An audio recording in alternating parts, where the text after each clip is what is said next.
Welcome to another deep dive. Today, we're turning back the clock Mm. to ancient Israel, a time of kings and prophets, and, well, let's just say some pretty intense divine intervention. hmm We'll be exploring excerpts from 1 Kings, chapters 13 through 15, focusing on the reigns of Jeroboam and Rehoboam. Two kings, two very different stories, but connected in some pretty remarkable ways. This period is so interesting because it picks up right after King Solomon. Right. His once united kingdom is fractured, split in two. You have Israel in the north with Jeroboam, and then Judah in the south, ruled by Rehoboam. And it's a story of political intrigue, religious upheaval, and just the consequences of the choices these leaders made.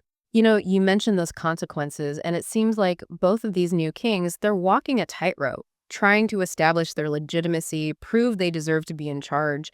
So where did their stories even begin? Well, imagine inheriting a kingdom, right, Right. that was once united under someone like Solomon. Right. A tough act to follow. There's immense pressure to not only rule, but to prove you have the right to rule. Yeah, sure. And so Jeroboam, I mean, in a move that you could argue is politically savvy, he sets up these golden calves, essentially idols, at Bethel and Dan, and they become these alternative places of worship for the Israelites. He's trying to prevent his people from going to the temple in Jerusalem, right, Oh. which is in Rehoboam's territory. Exactly. He's concerned that if they keep going to Jerusalem to worship, their loyalties might shift. Makes sense strategically. But I have a feeling that's not going to sit well with. With God. Yeah, trying to, rebrand a monotheistic religion. Not exactly, the best way to show you're following the rules. You're picking up what we're putting down. Mm. And this is where we're introduced to this unnamed figure, this man of God.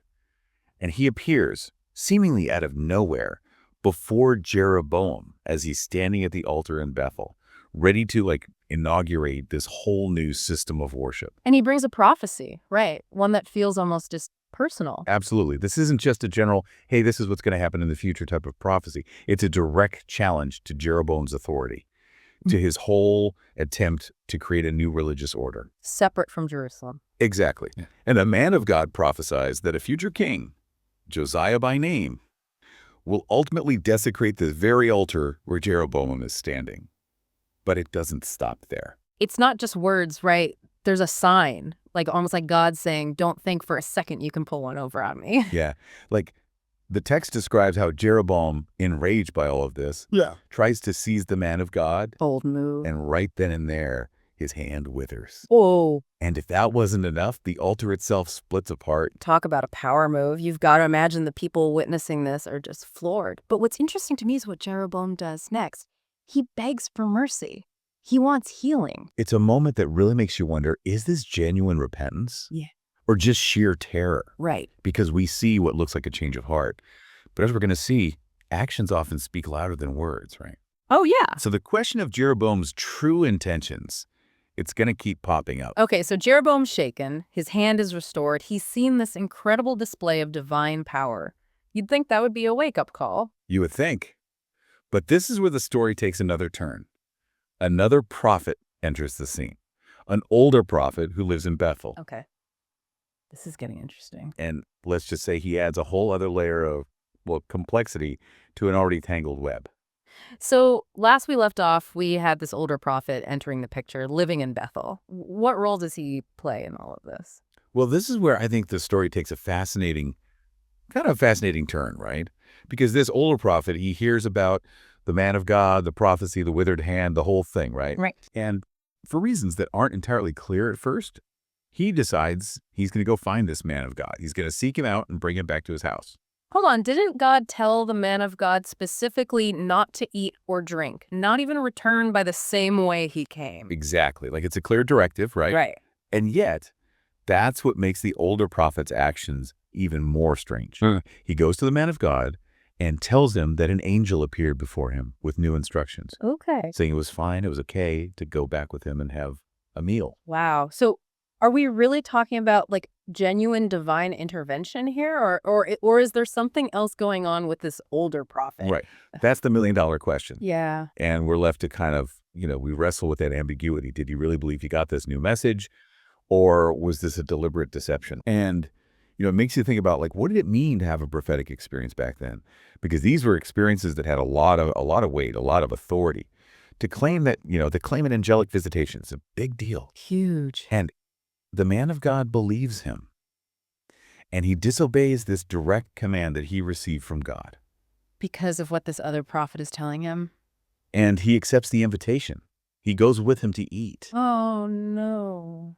And it's so sad because as he's on his way back, traveling, the text tells us he encounters a lion. This can't be good. And it's not. The lion attacks and kills him.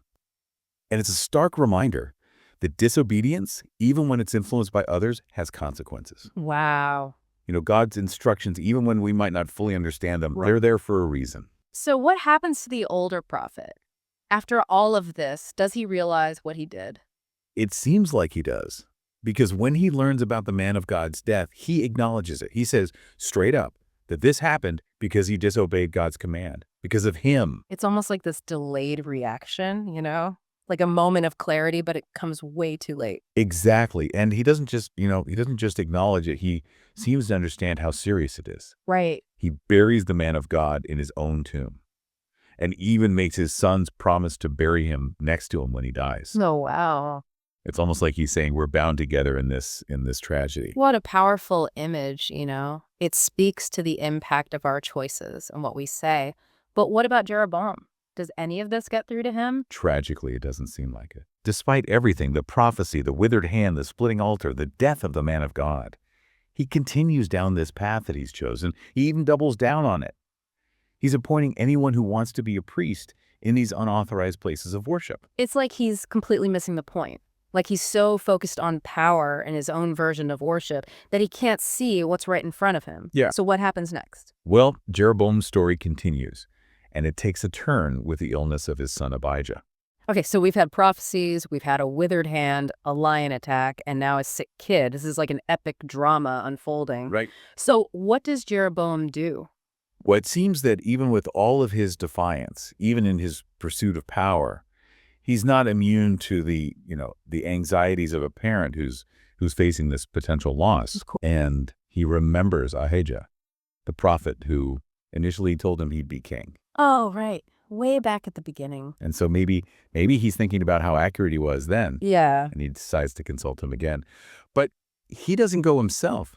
He tells his wife to disguise herself and go inquire about their son's fate. Interesting. Is this a good sign, do you think? That's a good question. Like a glimmer of hope, maybe? Is he finally going to face reality here? It really makes you wonder. On the one hand, he's reaching out to the prophet who delivered God's message in the first place. But then again, there's this deception, right? Right. Hiding behind his wife's disguise. Yeah. It suggests that even in his desperation, he's still holding back, still reluctant to fully surrender. So much complexity in this story. So what's Ahijah going to say? Any hope for the sick child? Or is this it for Jeroboam? Well, that's where we'll pick up in part 3. So Jeroboam's wife is on her way to see Ahijah, hoping for good news about their son. But going in disguise kind of speaks volumes, don't you think? Yeah, it does. And Ahijah, even though he's blind, he sees right through it. Literally. With God's help, he recognizes her as soon as she walks through the door. Okay, now that's a little creepy. No fooling this prophet. What happens next? Ahijah doesn't waste any time, that's for sure. God's message is delivered to Jeroboam's wife. And it's even worse than I think she could have imagined. All right, give it to me straight. What does he say? Okay, so Ahijah, he doesn't just talk about their son. This is bigger than that. He reminds her of everything God has done for Jeroboam, how he was nothing, and God made him king, promised him a dynasty, everything. And how Jeroboam threw it all away. Exactly, by turning away from God, setting up these idols, all of it. And it leads to this prophecy, this curse on Jeroboam's entire dynasty. So no pressure. Ahijah says his family will be ripped from the throne, just like God ripped the kingdom away from Solomon's descendants and gave it to him. Wow. This isn't just about one sick kid anymore. It's the whole legacy. The future of their family is at stake. This is intense. And it gets worse. Ahijah prophesies that their son, the one they're trying to save, he'll be the only one who gets a proper burial. Everyone else, left for the dogs and birds. I mean, you could just imagine her hearing that. Yeah. Chilling. Brutal. They didn't have to include those details, But it really drives home the point. This isn't just punishment, it's a message. Turning away from God has serious consequences. Absolutely. So how does Jeroboam react? This has got to be a turning point for him, right? Unfortunately not. The text says he doesn't change. Despite everything, his heart is still hardened. Wow.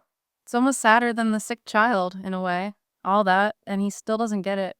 What a waste. I don't know if I'd say it was a waste. Jeroboam, he might not have changed. But his story, it's a powerful lesson for everyone who came after him. Imagine hearing this story passed down, then written down. It's a reminder, don't mess around. Exactly. About the consequences of choosing power over, doing what's right. It makes you wonder, are we any different today? Do we even recognize those choices when we're faced with them? It's something to think about.